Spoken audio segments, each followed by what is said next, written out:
Hello there, and welcome to League of Bets, the podcast where we give you all of the latest news and insights on League of Legends betting. Thanks for joining us on our very first episode. We're excited to bring you behind the scenes content on how we make our decisions on all of our bets, what news we take into consideration, and we're also here to share our love of League of Legends with you all. Just a little bit about esports news.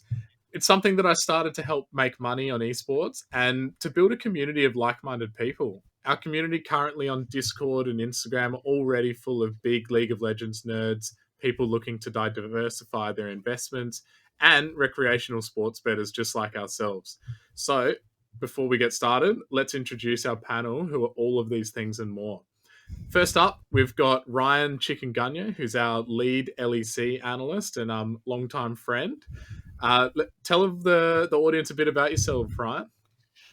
Thanks, Jared. Yeah, it's great to be here. Well, like Jared said, my real name's Ryan, but I go by Chikungunya in League of Legends and the How did you get Discord. that name, Chikungunya, by the way?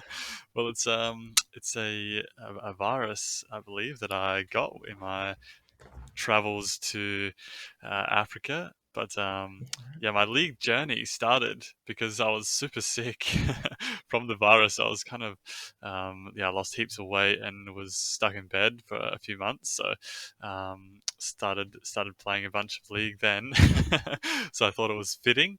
But yeah, I started playing. I started watching about 4 years ago when Jared got me into it. We've known each other since university, and I feel embarrassed to say how long ago that was. So We're definitely boomers in terms of yeah, the gamer sort of yeah, chronological. exactly. So I've been watching for a while. Probably started watching, had no idea what was going on. These little figurines running around the map doing things. But yeah, in the last 2 years, I've been taking playing pretty seriously, getting into it, grinding hard, spending a lot of my quarantine hours in the solo queue ladder. And yeah, I think we said I've put maybe, I think it was over 4,000 hours into watching and playing leagues over the last 2 years. So yeah, a lot of time putting in into league, and yeah, loving it so far, and super excited to be on this journey. Um, at the moment, I'm living in Chile, so in a different country, a different time zone for these guys. So if I've got bags under my eyes, it's because these guys are chilling in the afternoon and I'm up in the early hours of the morning. So pretty interesting journey for me. So And good. Speaking of yeah. bags under their eyes, we've got our resident dad of the group, Seagull Lord or Henry. Maybe tell us a bit about yourself, Henry, and what you're bringing to the podcast. Yeah, so aside from dank bags under my eyes, I'm also bringing a bit of league experience. So again, going back to the boomer mentality, I've been playing for 6 years now, which is a long time when you consider a lot of games lifespans don't even go that far. That's about So 3 professional players' careers spans, I that's right. think. Yeah. And yeah, it's a bit depressing when you see these, kids that are like 14, 15 hitting Challenger and really just outperforming me at my peak. But anyway, enough of that. But so yeah, started playing in season 5. Got kind of addicted to the game just because of the competitive nature of it. Like always driven to be better than your friends, but unfortunately, friends also get competitive too. So it's we kind of just trapped each other in trying to practice and learn about league this whole time. Met these guys actually on a ski trip. We were sharing a room with each other. They were complete strangers to me at the time. But I remember so Ryan, I'm not sure if he even played at this point. He seemed like a really outdoorsy type, and I never would have taken him for a gamer. But Jared was just beginning his League of Legends journey, and we were a bit addicted. We brought our laptops on 4G Wi-Fi, trying to like make a little makeshift Hot setup in the. spotting off of our phone on top of milk Yeah. crates as mouse pads. It was Yeah, amazing. I think we could only play low mechanical champs because of that. But yeah, we had some fun regardless. I think And that as could have Jared, been the Garen Yumi meta, actually. That was a lot of fun. yeah, those were the glory days when we didn't need mechanics to do anything. But Exactly. yeah, as Jared said, I've got two little kids. I've got twins, 1-year-old girls. So between that, league, and work, that's pretty much it for my personal life. But Trying to Nice. spice things up with a podcast now. exactly, yeah. Thought I'd squeeze one more thing in. So it does strike me that some of our viewers may not be as well versed in League as we are. So I thought I would just do a little bit of an introduction, brief overview of the game and how it's played. For sure, Seagull. We'd love to hear that from you if you can let us know all about it. So at a high level, if you've ever played games like Age of Empires or StarCraft or anything like that, it's sort of like that. You've got like an overhead view of a map, but you're controlling one champion. There are 2 teams. Each team has 5 champions.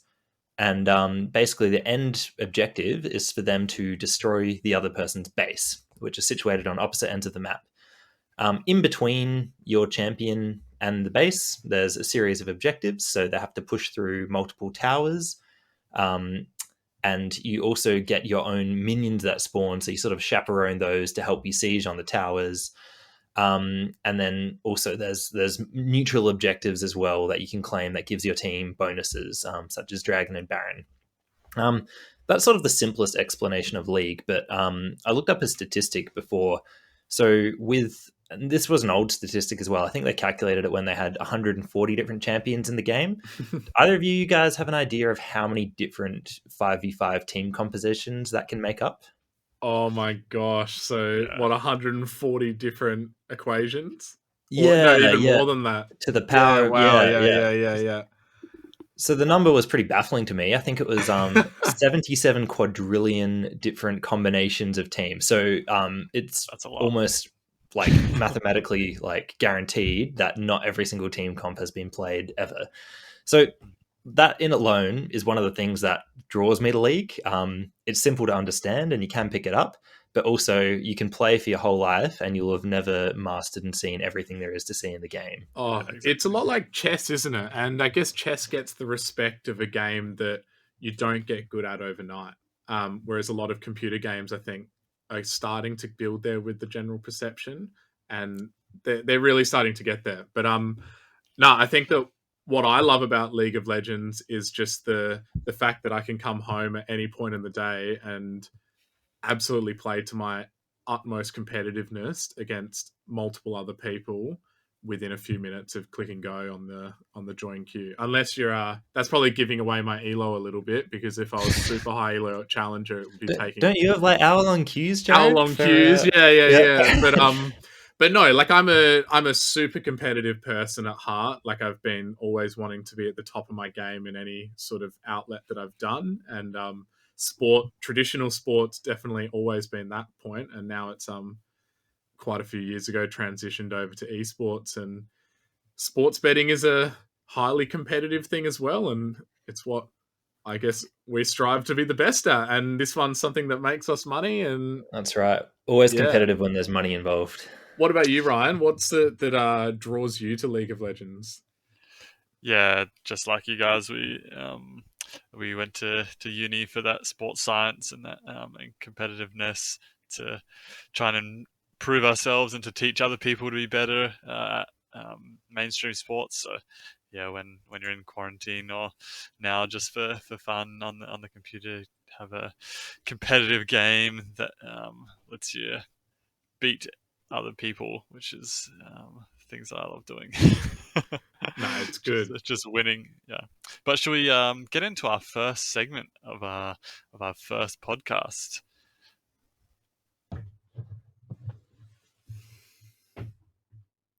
Oh, hello there.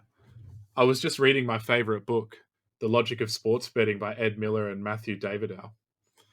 Anyway, enough about them and more about us. Esports News _tips. Do you like money? We do. Well, you're in the right place. I'm glad that you've come across our podcast, and there's more over at Discord and Patreon. Well, let's get started on our first segment of our first podcast. So every week we're going to be summarizing how our week went in the bets. So Jared, can you take me over how we went in the LEC and LPL for this week? Yeah, for sure, Ryan. So it was a pretty decent week overall. We went on the LEC 7 wins, 3 losses, and a positive $170. And then the LPL was 7 wins, 7 losses, and an $82 profit.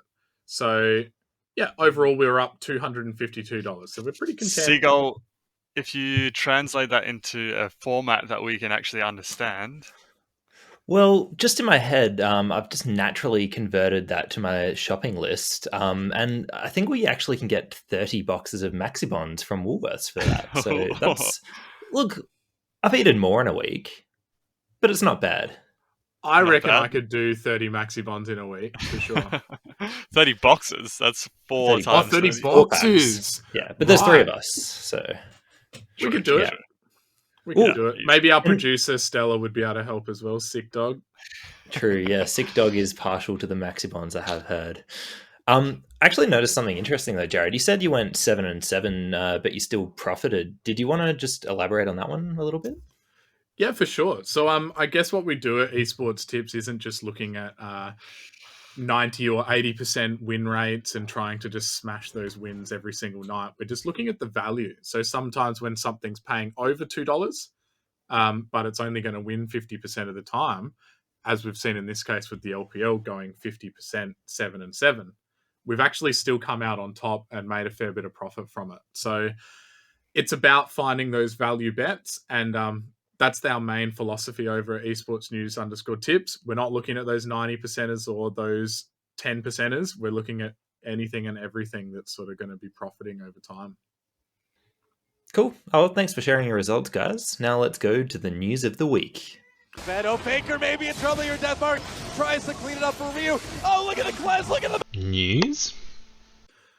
So I don't know if you guys caught it at all, but this week in the LCS, the North American League, we had the last weekend before finals, and 100 Thieves, who had secured locked second place and couldn't go anywhere, were up against Evil Geniuses, who needed to win that spot for a position up in the finals spot. And you won't get this, but 100 Thieves decided to play their academy roster. So what are your thoughts on that sort of stuff?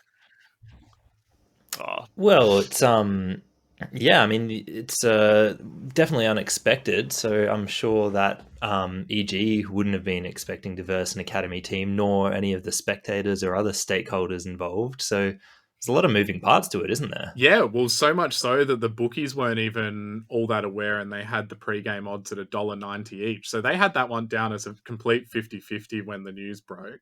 So those odds reflected the non-academy team. So the bookies didn't know about the academy team at all. Yeah. So Evil Geniuses was on a bit of a fly recently with their form. So they were probably it was gonna be the game of the week, I would have thought, until they swapped out to their academy. And yeah, the bookies kept those odds up there for quite a while. I think quite a number of our community members jumped in at $1.90, and it pretty quickly overnight went down to somewhere around the $1.40 range. So Yeah, right. showing So that keeping on top of the news is pretty important. Hey, as long as there's no upsets, the academy team didn't pull it back or anything, did they? no, it was as you'd Not expect. even close. yeah, it's basically a free win for the LCS professional team. I mean, just like any sports, if you put in a rookie team and you don't expect them to perform their first game, and they just didn't. Free money, hey, free money on the books. It was awesome, man. And like, I guess it brings up like a lot of morality sort of things that you might not see in traditional sports. Like I think we talked about over the phone, but the English Premier League on the last day of the season, they play every single one of their games at the exact same time to ensure that there's integrity and no one's purposely going more defensive or more attacking. So essentially we've got the same thing over in the LCS. It's the last day of the season before finals and stuff happen, and one team's just kind of thrown the game, haven't they? Yeah, you can't really look at it any other way. The only thing that you can use to justify, which is what they did in their media release, is that they want to give their academy team game time. But how much game time is won non-important game going to really be? It does seem something a bit suspicious when it comes to the final standings, because it means the fourth team that would have secured that spot if the game was more competitive and if 100 Thieves had won. They just have no chance of coming fourth there. They're just straight away fifth. So, Feels bad. super good free win for Evil Geniuses, but I think it might have been Dignitas that just lost that spot just because of 100 Thieves management deciding they're going to throw the game. And just quickly before we sort of move on, I think I'd be pretty pissed off with that if I was getting kicked out into fifth position. Yeah, I guess if it's a never before occurring event in the esports scene, maybe it'll set a bit of a precedent for future decisions. But I guess that's one of the things that just happens when there's a sport that's as immature as esports are. You've got a lot of unknowns coming up and you deal with them as they come. And I guess I did say we were going to move on, but just quickly I thought of it is the opposite side of the story. The devil's advocate would be going, well, they've made it there. They've deserved it. They can do whatever they want with their team. Like maybe for their business decision, it's giving those rookie players a run. I don't know. I think. Well, I guess wherever you stand on it, if you are on top of those odds and you pick up these news articles as they come, it's you still come out on top as a spectator and a bettor. That's it. End of the day, it's interesting to talk about, but money, let's go. I did see that there was a similar incident over in your favorite league, Seagull, the LCO, though. Well, maybe not a similar competitive league. Yeah, the most competitive league in the world. Yeah. But maybe not a similar incident, but another integrity sort of issue. Yeah, so if you are a league player, listeners, you may have had a time in your games where you felt like you're held hostage. The enemy's pushing to your base, they're acing your team, and then they're resetting, spending their gold, and coming back even stronger, and doing it again and again to basically farm stats and make themselves look good. Solo queue can be a rough, toxic environment, but this actually a similar occurrence happened in the LCO. They bullied them, Seagull. Oh, poor mammoths. Yeah, they bullied them in a professional game. So in a solo queue game, you can FF though. You can forfeit the game, whereas in Pro League you can't forfeit. So I guess this is the difference here, right? Exactly right. So the mammoths were put in an awkward spot where they had to remain professional, but that involved them just getting absolutely gapped by Chiefs, killing them over and over again. So I know there were some controversial standpoints and thoughts on that, but whatever you make of it, it's an interesting, again, another unprecedented event in professional esports. And stuff like that not being a common occurrence is why we don't really touch certain markets like the over and unders for game times or kills, because it's just a complete coin flip sometimes on how the teams and the players want to play. It's got nothing to do with whether the teams are actually better or worse than the other, like First Bloods and First Towers and Dragons and stuff play towards their stylistically as a team. It's just this team didn't feel like finishing and they feel like padding their stats tonight, so I either won or lost my bet. Yeah. It's an interesting point to be like, well, there are these issues which is why we don't bet on those sort of markets. Who knows? Maybe someone close to the Chiefs were like, guys, I bet that we'd gap them by 20 kills. Like, okay, we better not be suggesting, I guess, the professional teams are doing that. But because that has been rife in esports, and that could be a whole podcast series on itself, I reckon, is all right, we'll history bury it for now. Of that. Well, that's super interesting news story there, but let's go into our deep dive segment for the week. What have we got lined up for this week, JROD? It's time to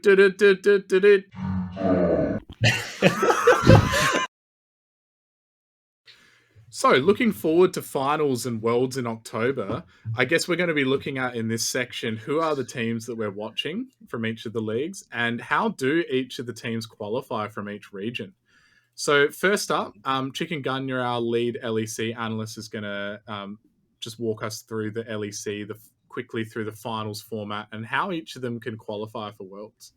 Yeah, well, it's pretty interesting that the organization Riot have made each region's qualification a bit different, and that's probably down to the amount of teams in each league, and also probably the scheduling of finals for the viewers. But for LEC, what's happened is that they've been allocated championship points depending on their performances in the spring split and the summer split.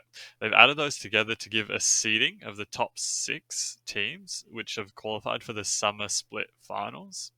And then the finals play out in a double elimination format, and the top 3 teams will get their spot to Worlds.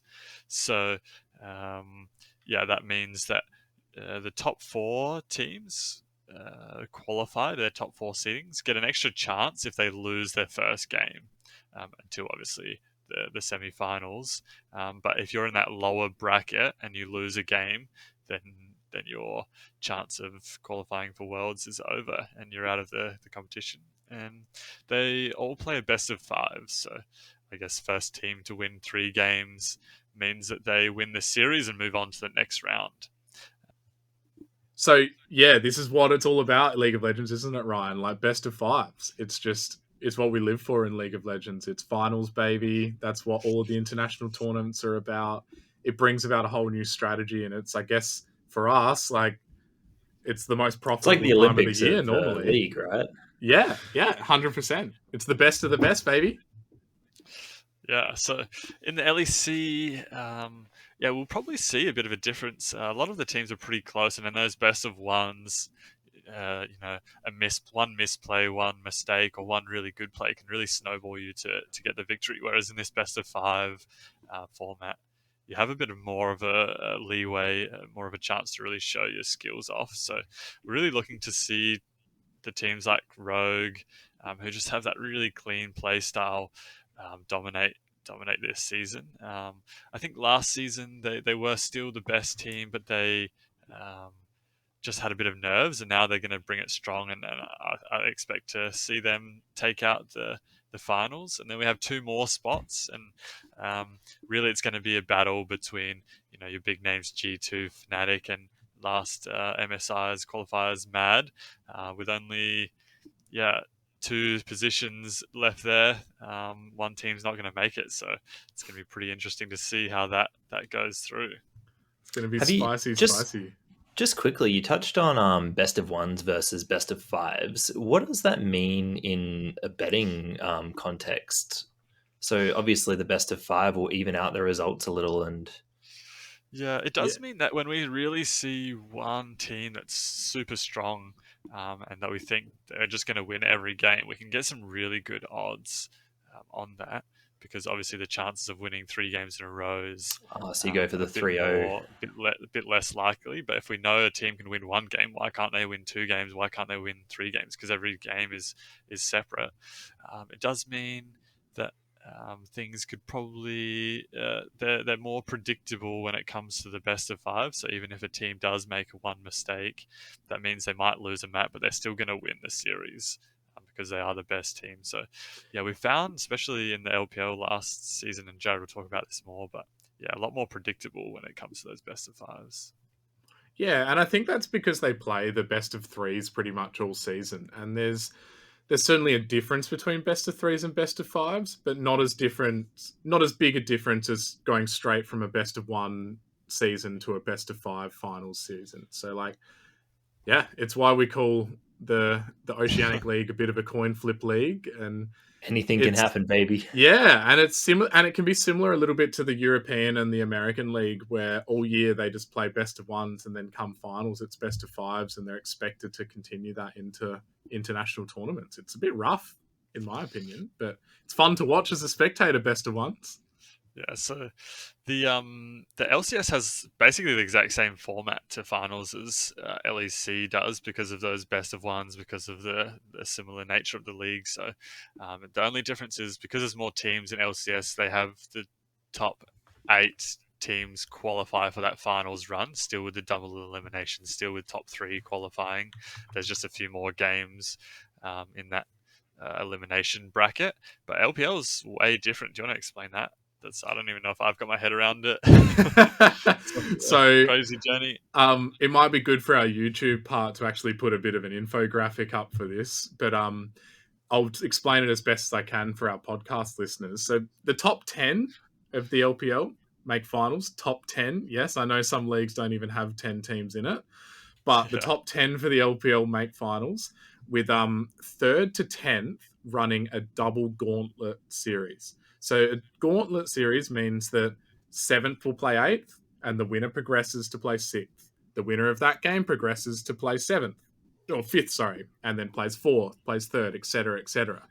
So they start off with 2 of them and they run it all the way to the end, and then the final 2 people from that go off against the top 2 finishers for the split. Okay. Then the winner that plays all the finals series, and the winner of that wins the trophy of the LPL for the year, and they gain the first world spot for China. China gets 4 world spots because they've been a pretty dominant region in the last few years. So their other 3 remaining spots, 1 comes from the team that has the best overall record for the season, if they haven't already taken that number 1 spot. And then the next 4 best teams after that go into another thing called the regional finals, and they play against each other in a whole nother finals thing for the remaining 2 spots. So effectively, you're winning like 3 different kind of competitions. Yeah. So to actually win the LPL, you've got to run the double gauntlet or finish top 2 to get straight into that final series. So super, super tough to win the LPL title.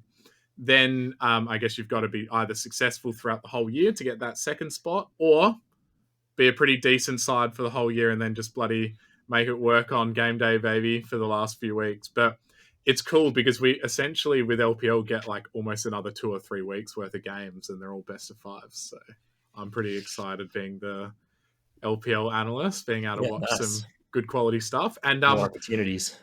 And just to quickly touch on the Korea, they're pretty much the same as China, except they only have 6 teams go into their initial finals championship sort of pool for the LCK title. But then a similar thing happens where the 2nd place points gets the next spot, and then they have a regional finals with sort of a bunch of teams under them, very similar to LPL. So it's a long finals campaign for the LCK as well. And yeah, I think it's going to be a lot of action over the next month. Could be why they perform so well in the international competitions. They're just playing so many more games. Who would think that winning 5 best of 5 series in a row to get to the championship would help you at an international tournament, Ryan? Yeah. Like, because I just don't think that Europe or North America will catch up with the East until they start going to best of 3s throughout the season. I mean, we finished the LEC season. Rogues come top. If they win the first game, they'll only play 3 best of 5s, and then that's Worlds for them. So they've got 3 more games, but a top team or a mid-tier team to qualify for that position in LPL might play another 10 games or something crazy. Yeah. So we've had all of the big sort of major regions because they're a little bit more complicated. But I know Seagull's been doing a bit of research as to which minor regions are looking the goods this year. Yeah, I was going to say, speaking of being underprepared and really having to work to make it to Worlds, we've got the rest of the Worlds qualifiers are made up from the wildcard regions. So, and not only do they not get seeded straight into the group stage of Worlds, they have to go through a play-in stage as well, where they're competing against some pretty decent teams that got like 4th seed in the major regions. So, I mean, but, you know, you can't discount these regions, though. I'm sure if you are an esports fan, you'll recognize some things like Japan's league, you know, Detonation Focus Me. Of course, there's like Pentanet GG from OS, Unicorns of Love from the Russian league. So, yeah, basically those 7 or 8 wildcard regions will go to the play-in stage. They'll play up, and then is it two teams come out of the play-in stage to join groups? Yeah, it's not many, and so unfortunately, really they kind of chuck in the American 3rd seed and the European 3rd seed into the winners of the play-in. So it's super, super tough for those wildcard regions. But you're telling me there's a chance. There's always a chance, baby. Yeah. Speaking of chance, should we get into next week's bets?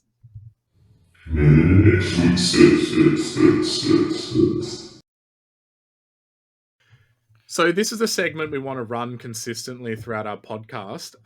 But for the first one, we're going into finals. And so unfortunately, by the time we get the markets for these games and the podcast releases, you're probably not going to be getting any tips that are meaningful from this. So if you do want to get that, make sure that you jump over to our Discord or our Patreon or any of our free stuff elsewhere on Instagram or Facebook. We'll leave a description and some links for that under the podcast. But let's talk about the last one the last game of the round for LPL. Just in case this does get out in time, we've got first place playoff between FPX and EDG. Who's going top? Who's finishing top? Yeah, that's going to be. But are the teams going to be playing like they would be in the final series? Are they going to be bringing out all their tricks to get on top, or are they just going to? I don't think they'll be bringing out their tricks, but from what I know of the Chinese league, it's pride, and pride means so much to them. And finishing top is like a big deal going into defeat finals. is not an option. No, so like I would be thinking that they're going to be going all out, but they're just going to be playing the standard meta picks that you'd expect week in, week out. They're not going to be giving away any of their off meta sort of cheese picks going into finals. No way. No 2008 Worlds MF support picks coming out. Anything like that, you think? Oh, dude, I absolutely hope so. And if anyone can do it, it's a team like FPX with like Duanbe and Nuggery, and like they're my fan favorites, and they're a pleasure to watch. They are, and I think if they're anywhere near the sort of $1.70 mark, like that's before game day, that's what I'll be taking. Yeah, FPX never seems to fail to disappoint. They're always performing. Just whichever way it goes, it's going to be an awesome game to watch and a good precursor to finals. For the LEC though, got straight into finals. I think the LPL goes for another week, so straight into finals next week. So we've got probably the most interesting game is going to be that Fnatic versus Vitality, because that's the elimination game there. And to be honest, I'm pretty surprised Vitality did get into the finals. I think it's going to be pretty easy cleanup for Fnatic. They had a bit of a rough last few weeks, but they've been playing pretty well, Fnatic, and I don't think Vitality deserved to be there, so I think they're going to be first ones eliminated. But unfortunately, there's no market for the odds out yet, other than just for the money line, the straight outright winner. And I think Fnatic are at $1.30, which just probably isn't really good value at the moment. So you'd be looking more for that market to be coming out for the handicap or the correct score being a little bit higher. Yeah, exactly. If we get some good odds on that, then we can take a look at it. But at the moment, $1.30 for the wins, pretty accurate by the books there. So going to be a pretty interesting game to see who's the first team eliminated. But in terms of the betting, not too much value until we get those handicaps. I can't wait, man. Well, that's all we have time for this week. Thank you so much for listening. We're so excited to bring you this content each week, and we'd love to hear from you. So if you do have a question, please message us on Instagram, Facebook, or our Discord server with the links below. And we look forward to seeing you around. Yeah, it was a pleasure to be here. And if you don't have any questions, but you just want to chat League of Legends, if you just want to even give your recommendations to who's going to be winning over this final series, then head over to the Discord at esports news _tips. And Jared and I and Seagull, we're on there daily, so answering questions. There's a betting bot now, so you can compete for fake money if you don't quite trust the tips yet. But I think I'm at the bottom of the ladder for that, because I keep going the underdogs, waiting for my free daily coins to just have a big boost. Yeah, exactly. So a lot of interesting things on the Discord there. That's where we're really trying to build the community. So get on that. But if not, then just have a look at the Patreon. We'll send you everything you need to be putting your money on to get those profits on the Patreon there. Cool. Thanks for having me, guys. We'll see you next week. See you then, guys. Have a good one. Bye. Before we go, we want to acknowledge that this podcast is recorded on the lands of the Kaurna people, the traditional custodians of the lands on which we live, learn, and game. This land was stolen and never ceded. The podcast was written by all of us, produced by Sick Dog, and mixed and edited by Seagull. From all of us here at League of Bets, GG, easy.